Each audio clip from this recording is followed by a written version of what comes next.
She released the two men who murdered this woman's very precious daughter.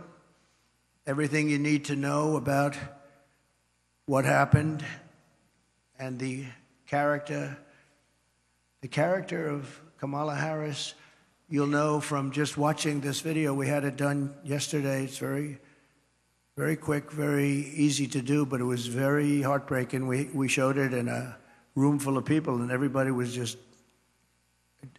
crying. Some pretty tough people were crying. Please take a look. Sunday night, I asked her to not stay up super late because of her coming to work with me in the morning first to do her summer school. She said, okay. I told her good night and I love you. I went to bed, not realizing that that was going to be the last time I saw her. We're best friends. Yeah. We're going to shake it again. I woke up to notice she wasn't in her bed. I'm in my heart trying not to lose my mind because I don't know where she is. I finally remembered her phone had a location on, and her phone was pinging just 2 minutes down the road, right behind the skate park. I start driving to the direction the phone was being pinged at, and I see a couple cop cars with lights on. I see yellow tape, and immediately my heart drops and sinks to the bottom of my stomach. My daughter's hands and ankles were both bound. She was strangled to death, left with no pants. And I know in my heart, she fought incredibly hard. She was not going down without a fight.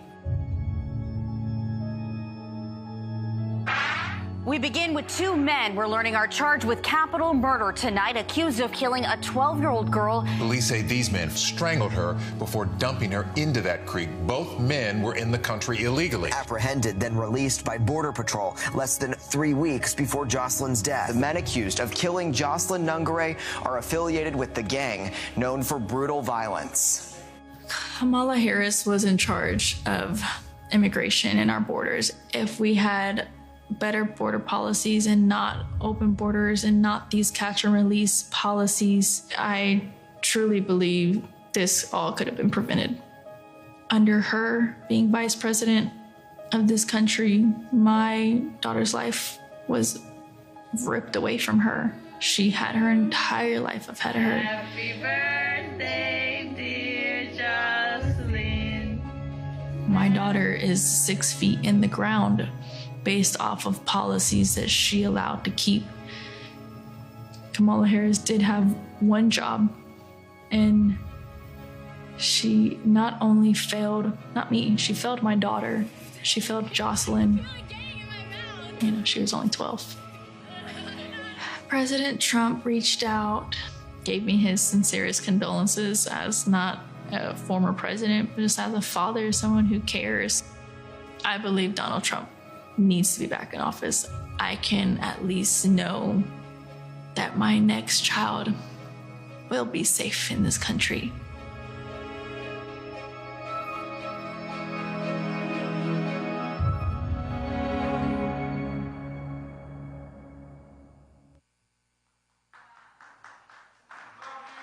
Thank you very much.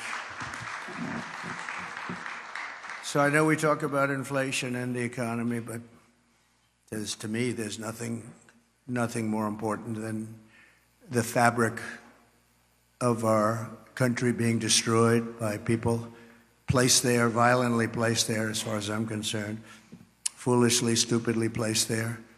I think what's happening on the border is the single biggest issue, and I'm seeing it more and more when I speak. I see it more. Inflation's terrible. It's hurting our country. It's just decimating our seniors.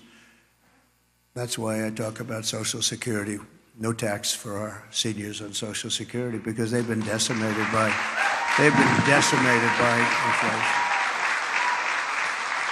But what Kamala did to Joselyn and her family is the most heartless and cold-blooded betrayal imaginable. Thousands of cases just like that, thousands. In throwing open the border. Think of it, open borders. They come in from parts unknown. People have no idea who they are, where they're from, anything about them. They know nothing. They just walk into our country. And as soon as I heard they were doing that, I said, well, I know these countries. I know every one of the leaders of all these different countries. They're very smart. They're very sharp. They're very streetwise. I said, I know what they're going to do. They're going to open up their jails and just dump them into the United States. And that's what happened. They opened up their jails.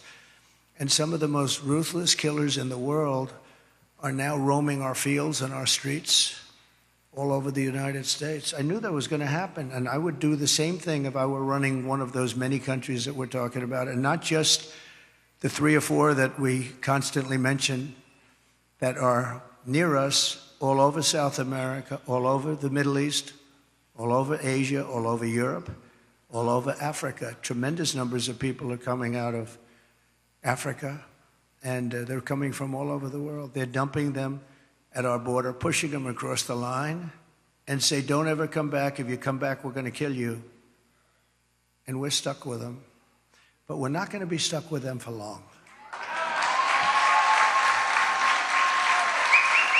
So Kamala violated her oath.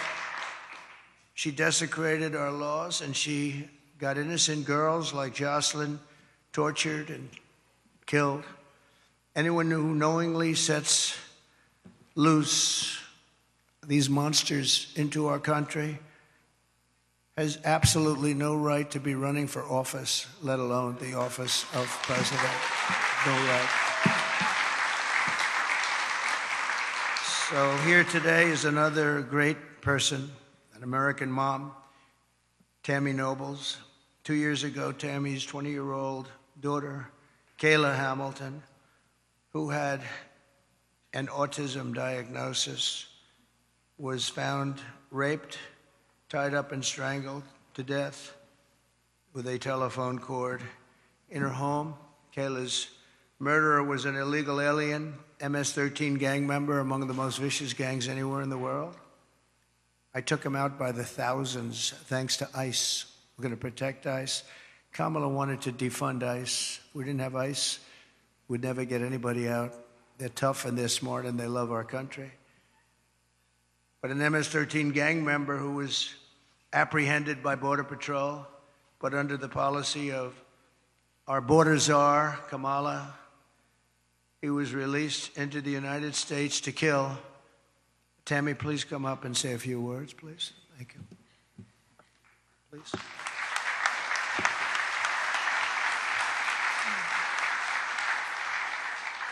I just wanted to say that Homeland Security did not do their job. Health and Human Services did not do their job. The Biden-Harris administration did not do their job. If they would have done their job, made that one phone call to El Salvador, my daughter would still be alive today.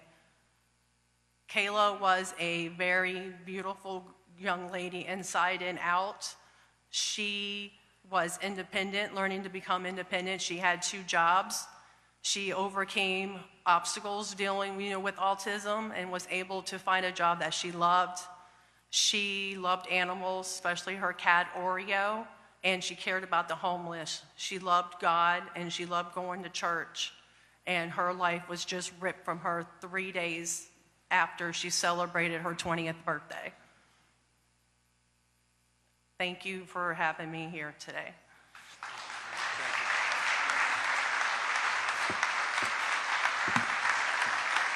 Thank you, Tammy.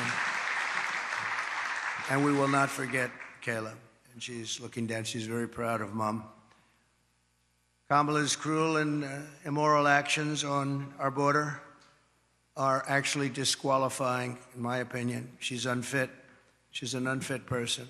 And she knows this is going on. She never called anybody, including the 13 soldiers that were so needlessly killed in Afghanistan with that horrible moment in time where our country was just lost all respect from the whole world when they saw that. That's one of the reasons that Putin went in. He would have never gone in. Ever he wouldn't have gone in. If I were president, he would have never gone in.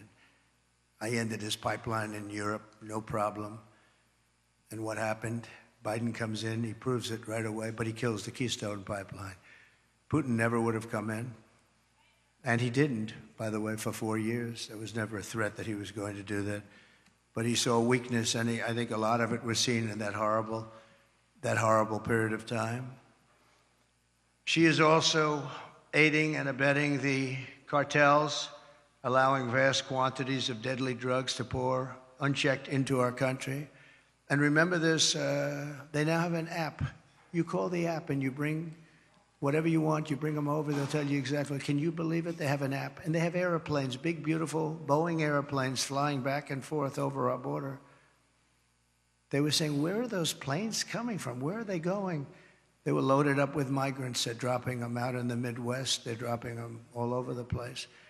And I will tell you, if you look at Aurora in Colorado or in Springfield in Ohio, they dropped 32,000 illegal aliens. They tried to give them legal terminology, but it's not. Illegal aliens, 32,000 into a 50,000 person town, beautiful town, no problems. And now they don't know what to do. And they want to be nice, and the mayor wants to be nice. His big thing is to get interpreters because they don't speak English. It's very hard to get interpreters.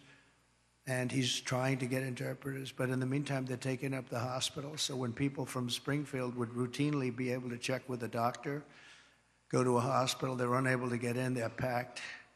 The whole town has changed, and this is happening all over our country.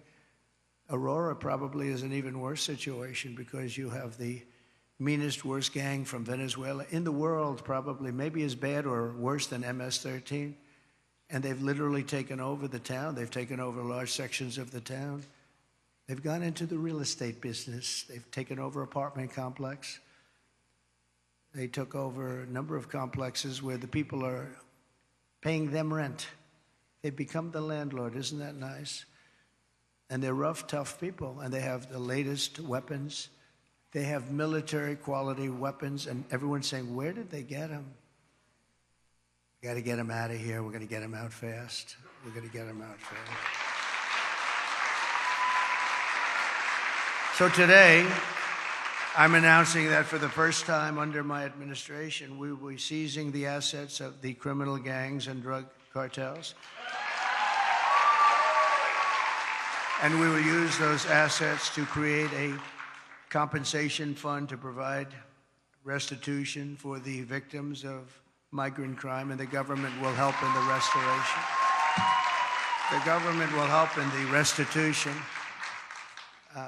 but something has to be done, and we're going to get it done. Kamala has also caused untold misery through her destruction of our economy.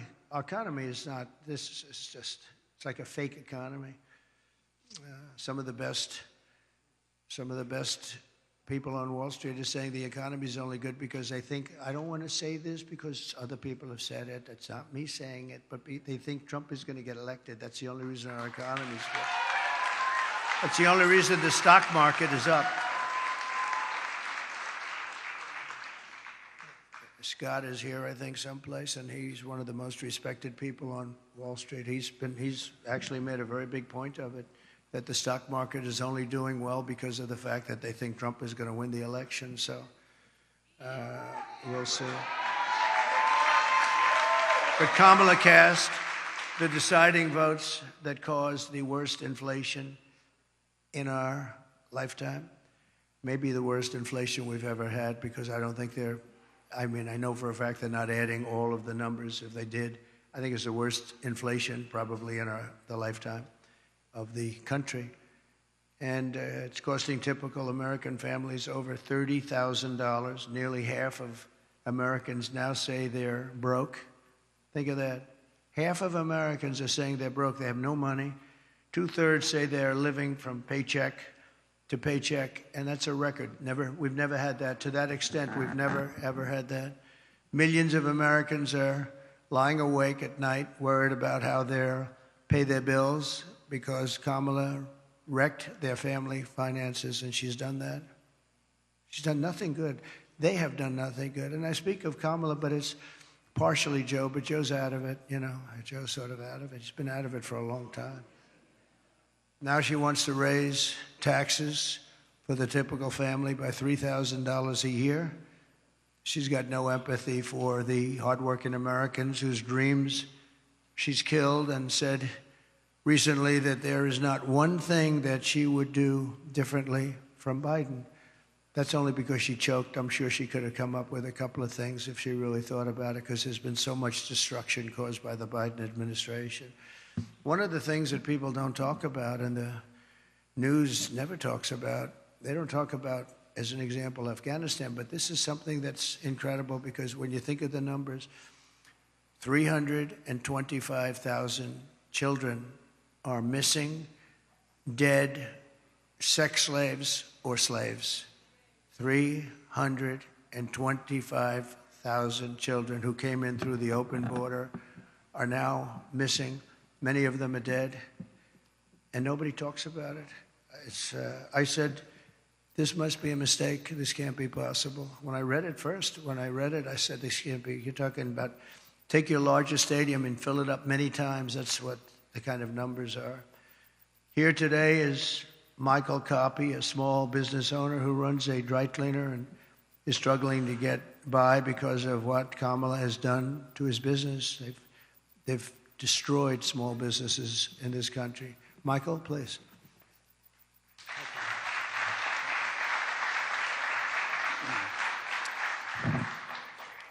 I just want to say thank you, Mr. President, for affording me the opportunity and the high honor of joining you here today and sharing my small business story with you folks and the American people. So it's a chain of eco-friendly dry cleaners throughout the Tri-County here in West Palm. And it seems not too long ago, just a few years, the customer and us, the small business owner, we were able to keep up with inflation. There were resources available to us for expansion, or if you had a bad month, you know, if there was something you needed to make up for, it seemed like the support was there.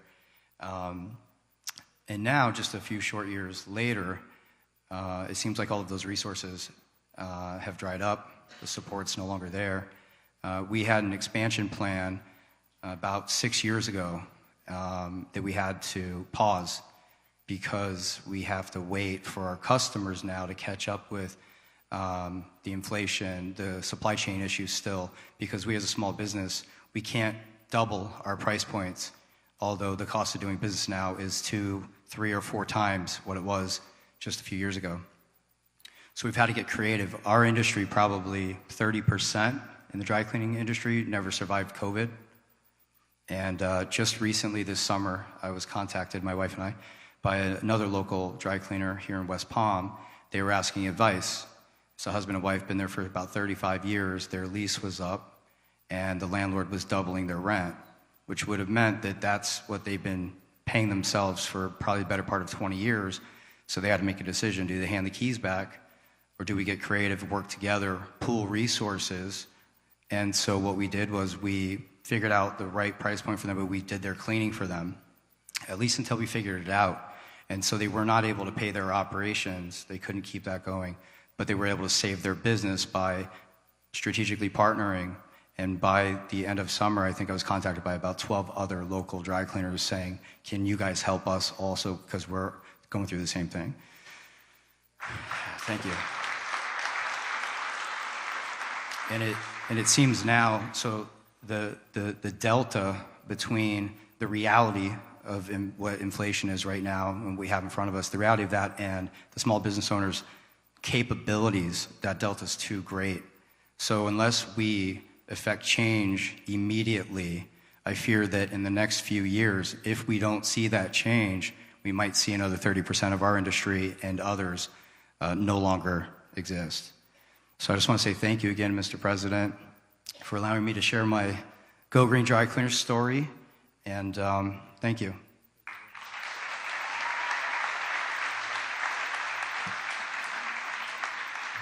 Thank you very much. We really helped a lot of people during the prime time of the China virus, and we helped a lot of people, and we did it intelligently. Then when they took over, they just threw money around like it was dirt. And as you know, the recent monster hurricane, Helene, just wiped out so much. If you look at the different states, North Carolina, Georgia, Alabama, South Carolina, Florida, Tennessee, it was just devastating, devastating. And the response was the worst since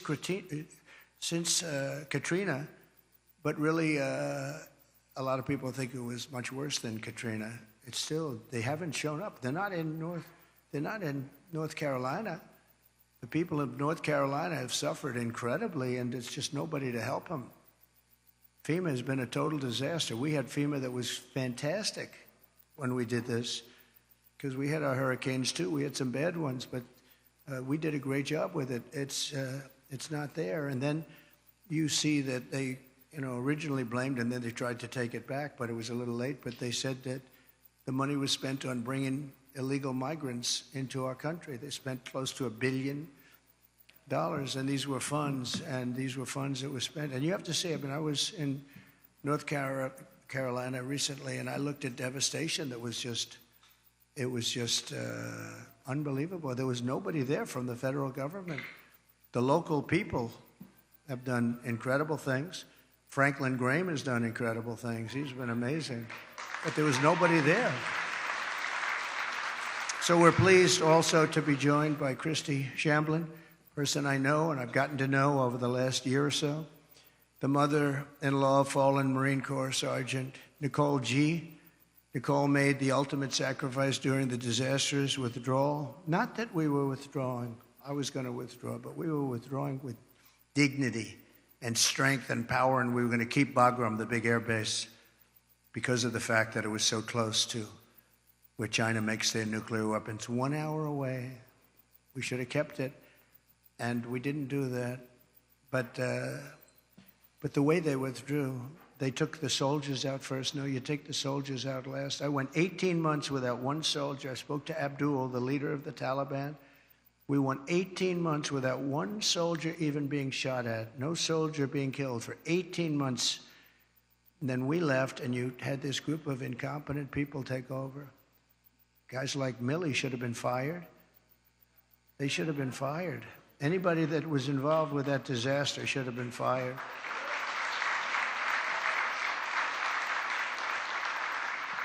She was one of 13 U.S. service members who lost their lives.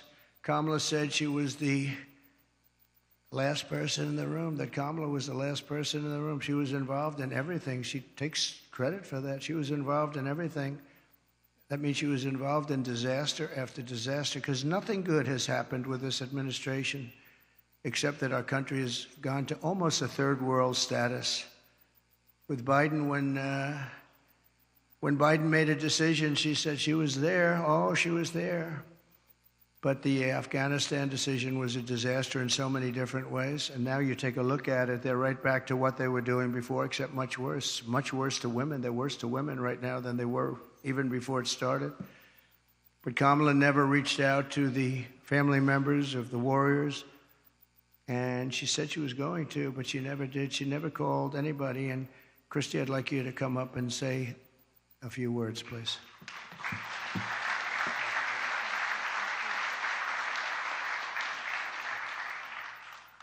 Hi, good afternoon, good morning. My name is Christy Shamblin, and my daughter-in-law was Sergeant Nicole Leanne G., and she was killed in the botched Afghanistan exit at Abbey Gate. She was the cornerstone of a very large family. And instead of planning family gatherings and holiday meals and Christmases and baby showers, our family and thousands of other families plan outings at funeral grave sites, and that is where we as a family celebrate my daughter-in-law at Arlington National Cemetery, because she is in the ground. Her story isn't unique to our family, she's just ours. There are thousands and thousands and thousands of wounded veterans who came home from that war, who need our help and who are ignored by our current administration. President Trump demonstrates peace through strength. I know what he told the Taliban when he was negotiating with them, because I've made it my business to know. And what he said to them when he was negotiating with the Taliban, he said, "I will kill you if you harm one hair on one head of an American."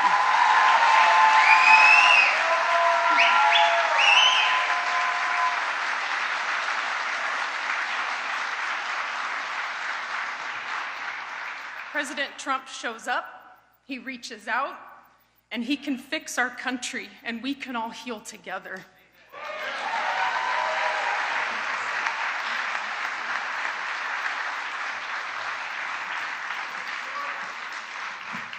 Thank you very much. It's so sad. So many cases like this. Nobody should have died. First of all, when they left, the soldiers should have been there. They shouldn't have been home watching, except for a small group, and many of them got killed, and large numbers. Nobody ever mentions the arms, the legs missing, gone, the face just obliterated. Nobody talks about them. I talk about them all the time. But I want to thank you, Christy, and we'll carry Nicole's memory in our hearts forever. The full consequences of Kamala's 4-year reign are almost too terrible to discuss or contemplate. We're coming to the end of a great campaign. I think we've had a great campaign.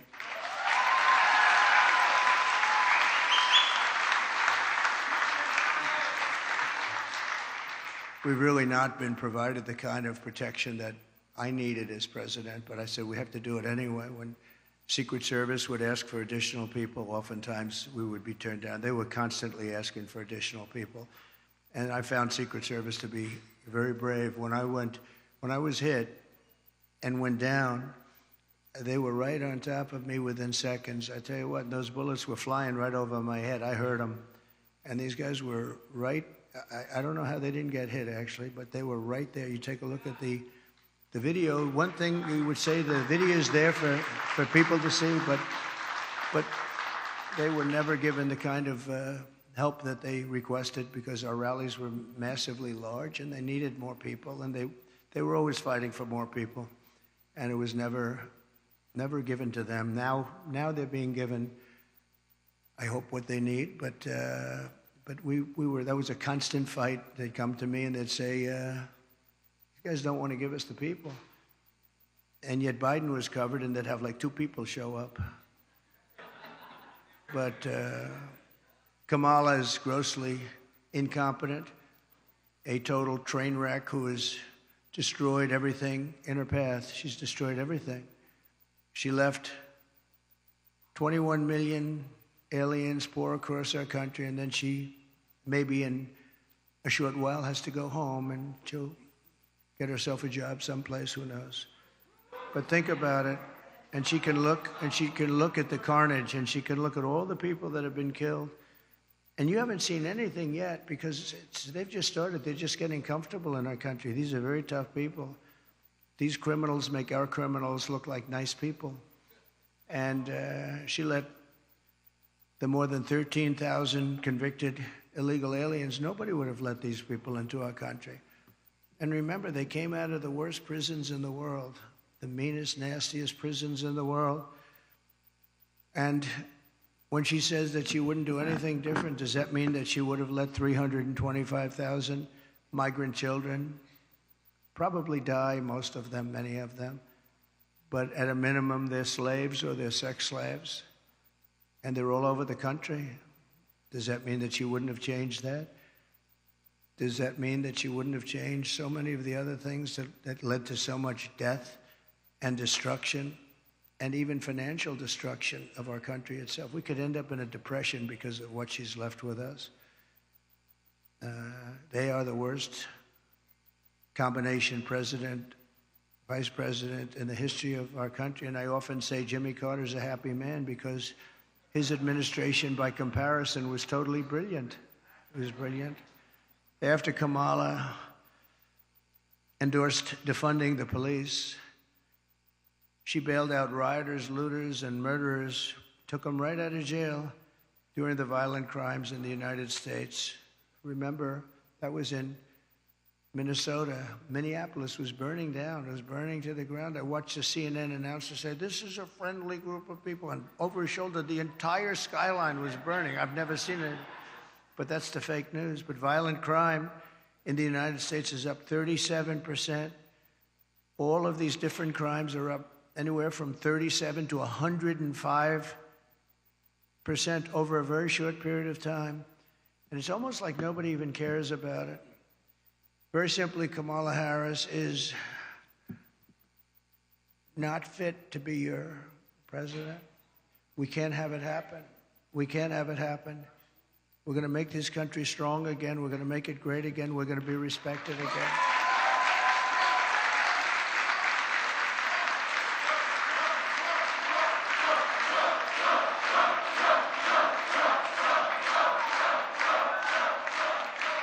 Her message has been a message of hate and division. And my message is about saving our economy, securing our border, bringing together the greatest and broadest coalition in American history. There's never been a coalition like this. Everybody's included. And on issue after issue, she broke it. They broke it together. But for purposes of this election, she broke it. Can't let her go. And I'm going to fix it, and I'm going to fix it very fast.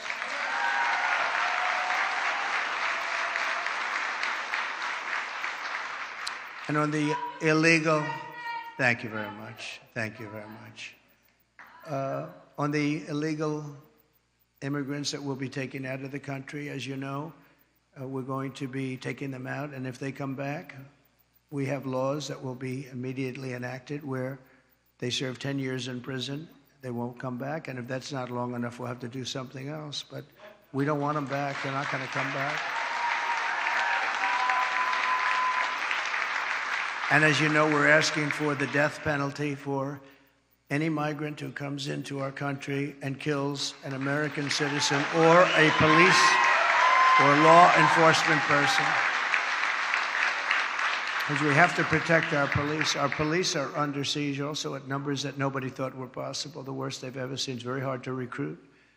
And really for not just the danger, it's hard to recruit because they don't have the spirit anymore for our country because they're being led with people that are spiritless. They really are spiritless. They can't instill spirit.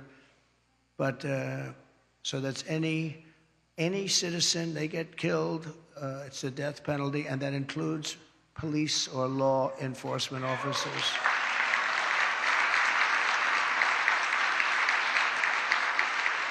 But we're going to revive our economy. We're going to use a system of very fair, very reasonable tariffs. As I said, so powerful. We've never used them. I used them. China paid us hundreds of billions of dollars, and no other president's gotten 10 cents from China. China had a free ride, but so did many other countries. European Union is taking advantage of us. They don't take our product, and yet we take their product all over the place. We take their farming product. We take their cars left and right, right? BMW, Mercedes-Benz, Volkswagen, millions and millions. They don't take our cars. I said to Angela Merkel at the time, Angela, how many Chevrolets do we have in Berlin? Why? I don't believe you have any. I said, you're right about that, Angela. Well, we're going to change it. But they don't take our product. We have a deficit with them of over $300 billion. Think of that. And people think of them as friendly, but they're very tough and very, very fair. I mean, look, they united in order to take advantage of the United States. That's why they united. That's why they formed their coalition. And that was done to take advantage of the United States. So we know how to take advantage of them. We're going to take it back. We're going to take it all back. Those countries, many of those companies will be coming back. They'll be coming back because when they're told that they're going to have to pay a 25% tariff or 50% or 100%, we saved our steel industry when I imposed large tariffs on China steel coming in. They were dumping steel here by millions and millions and millions of yards of steel like nobody's ever seen. Our steel businesses were going out of business. We can't lose our steel industry. If for no other reason, our own security. We need steel. If we'd go to war, we're not going to go to war. We're not going to have World War III. But if we ever go to war, you better hope that we have a steel industry, or those beautiful tanks and everything else that we need to make won't be made. The planes, the tanks, the whole thing. And I saved it by imposing tariffs. They were dumping it. I think they were dumping it in order to destroy. Every steel plant would have been closed if I didn't do what I did. And We happen to be taking in, billions of dollars. In fact, it's so good that Biden has been trying his best to end it, but he's unable to do it. Too much money. It's been too much money. They're paying a fortune. But I would have had it a lot different. And we'll get along with China. We'll get along with Russia. We'll get along with everybody. We had the fake Russia hoax, which took 2 years. And then they came out with a report that we did absolutely nothing wrong. And that was a stacked deck, too. The people doing it, they couldn't say there was nothing. We had nothing. They checked millions of phone calls, not one call made to Russia, not one call. It was a terrible thing they did to the country and actually put us in a lot of danger, to be honest with you. If I didn't have somewhat of a relationship with Russia and Putin and all, we had to have it. And by the way, getting along with President Xi and Putin and Kim Jong-un of North Korea. If you remember when I met with Obama, his wife was very nasty to me the other day. That was not nice. She was very nasty. She said nasty things. I was always very respectful of her, but she got up there, which shows you how nervous they are about what's happening. But she was nasty 2 days ago. She got up and said some bad things she shouldn't have said. They were wrong, too. But we're going to turn our country around, and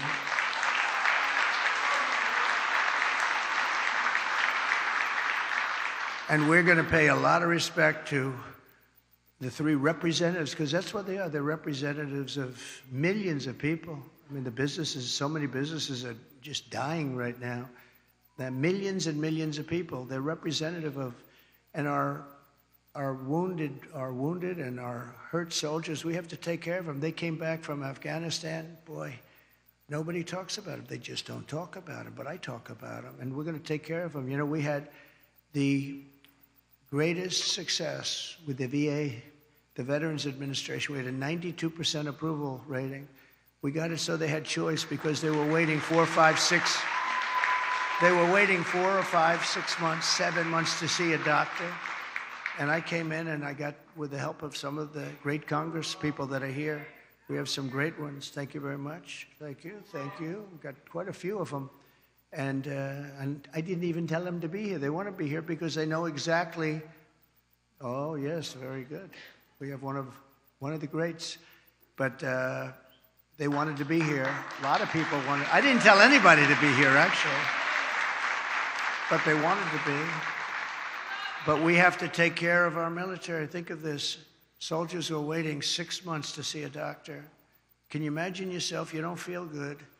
You could be cured with a pill or with a shot or with something very minor, like a minor operation, and after 6 months, you're now terminally ill. So I made it, and they've been trying to do this for 48 years. I made it. We call it choice, like school choice, which is also a very good thing, by the way. But we call it choice, where you have your choice. You go to a doctor. If you have to wait more than 1 day, you go outside, you get a doctor, you get yourself fixed up, and we pay the bill. And it's been unbelievable. I heard just the other day for the first time that Kamala and Biden are trying to destroy that. They're trying to make it so that you have to wait for 6 months again, back to where it was. We had a 92% approval rating, and now if they go back to that, you were going to have. I did another thing. You weren't able to get, because of civil service, you weren't able to get fire people. If somebody was a degenerate, if somebody was terrible, if they treated our heroes badly, we want them fired. We want them fired immediately. But we were unable to get them fired because they were protected by unions and by civil service. And I had it passed in Congress, which people have also been trying to get. And we were able to fire 9,000 people out of the VA and replace them with people that love our heroes, as opposed to sadists. We had sadists. We had sick people. We had sadists in there that really harmed our great people, our great veterans, and we were able to get rid of them. We got them out, and we replaced them with people that can love and take care of these wonderful people that served us so well. So we did good. We had a 92% approval rating. They've been in the 40s and the 30s, and now it's heading back in that direction, I'm afraid. I hear they want to dismantle everything. And it's almost like you'd say, why? Why would they do that?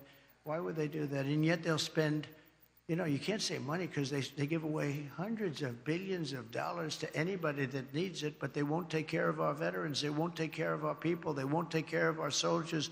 They won't take care of our elderly. They won't take care of anybody, but they give every time certain people come to town, they walk away with $100 billion for countries that many people have never even heard of. So I just want to tell you, this is a campaign that's been long and hard. I've been on the road or campaigning for 58 straight days. I haven't taken a day off. I'm proud of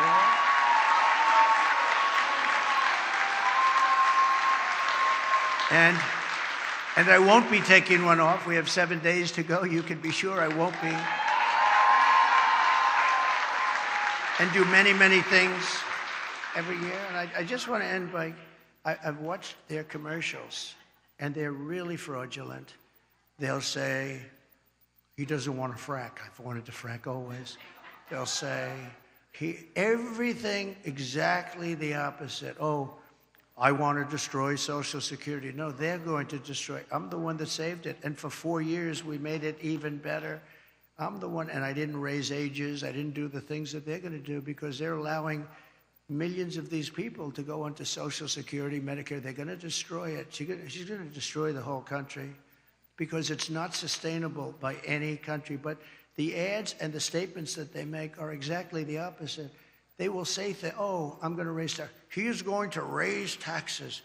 Just the opposite. I'm going to lower taxes, and I have done that, but I'm going to lower taxes, and she's raising taxes by 30, 40, and 50%. But they'll have a commercial. And I just say this to you because I hope people understand. These people lie. They lie. They're very disingenuous. And we are going to finish up our campaign. And it's interesting because I haven't taken any time off for a long time. I tell you who can tell you about that, all the people that follow us, including the people in the campaign, but including Secret Service, who has been working very, very hard. I will tell you, they've really been working very hard. And yet a couple of days ago, she took off, and then she took off again and again and again. I say, how many times? You know, you're running for president of the United States. You had, like, at that time, about 20 days left. How the hell do you take off, right? You got to work. You got to work. So she says her teleprompter broke. Yeah, well, she better hope it doesn't. You know, they break. And if you don't know how to do it without a teleprompter, you got a problem. And she doesn't know how to do it without a teleprompter. So I just wish they'd stop lying because the lies are vicious, and probably some people believe them. But the good news is 7 states, Republicans never lead in the early voting because for whatever reason, it's habit or it's a certain security they feel in going to the booth. They believe in principle. But we never lead in. I don't know if we've ever led in early. Every single state we're leading in. Every single state. At an early. And we don't need all of them, but at an early. And some states are in play that nobody thought would ever be in play. But I think people are seeing, because, again, we're the party of common sense. We're the party of common sense. And we want to have strong borders. We want to have great elections. We want to have fairness. We don't do things like, we're not going to have men playing in women's sports. I mean, that's okay.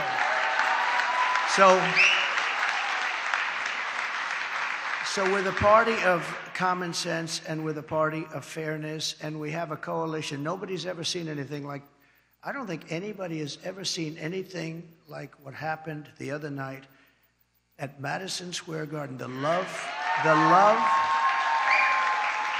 in that room, it was breathtaking, and you could have filled it many, many times with the people that were unable to get in. But politicians that have been doing this for a long time, 30 and 40 years, said there's never been an event so beautiful. It was like a love fest, an absolute love fest, and it was my honor to be involved. And hopefully, you know, they started to say, well, in 1939, the Nazis used Madison Square Garden. Well, and you know what? But can you imagine it? In 1939, the Nazis, But how terrible to say, right? Because, you know, they've used Madison Square Garden many times. Many people have used it, but nobody's ever had a crowd like that. And I tell you what, right now, nobody's ever had love like that. That was love in the room, and it was love for our country. It was really love for our country. So we're going to fight like hell for the next 7 days, and then hopefully...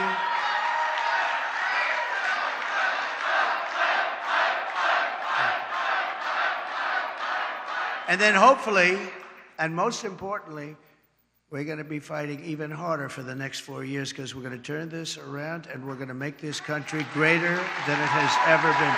Thank you. Thank you very much. Thank you. Thank you.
not working hard. Yeah, right, picture that with a Kodak. Or better yet, go to Times Square, take a picture of me with a Kodak. Took my life from negative to positive, I just want y'all to know that. And tonight, let's enjoy life. Pitbull, Naya, Neo, that's right. I want all of you tonight. Give me everything tonight. For all we know, we might not get tomorrow. Let's do it tonight.